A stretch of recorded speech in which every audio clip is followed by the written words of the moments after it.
Okay, so we talked about the 3 different kinds of Tomoe Nage: straight back, Yoko Tomoe Nage, reverse. Okay, real simple, nice attacks, only going in this direction here, right?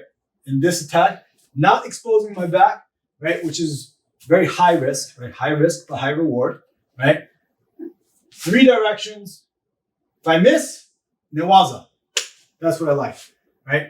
Now, if I want to expand this system into a misdirection or a combination or sort of a give and take action-reaction sort of a situation, you can't really do that without taking into consideration the reactions that you might receive when entering these techniques, right? So we're going to look at 3 different defenses for Tomoe Nage that are pretty common, that people almost already sort of intuitively do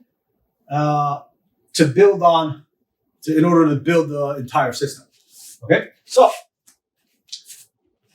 lapel sleeve. I'm just going to do neutral 50-50.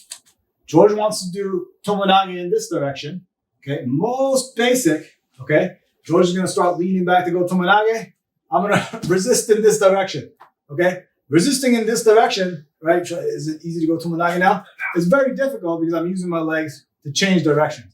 Okay, of course, this is exaggerated. Right? No one's going to be defended in this way. But the idea is that I want to counter oppose the force that he's trying to do. If he's trying to pull me this way, I'm going to resist this way. Okay? And that's why hand positioning is very important.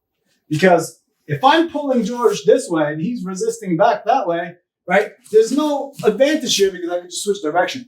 He can do the exact same thing to me, right? So it's just this pushing and pulling game that you do when you're 6 years old with your brother or sister, right? Just pushing and shoving. There is no advantage. There is no tactics, okay? That's why being in an advantageous position is great, because if I'm pulling and he goes backwards, right, he's resisting backwards, right? When I push to switch directions, I can close this hand here, right? Which means he can no longer attack that space, the negative space that might be created underneath me when I'm changing directions and the momentum is going this direction, right? So hand position plays an extremely important role. I don't want to go too deep into that because now we're entering into like, all right, gripping, hand position, strategies for judo period, and that's not what this thing is about.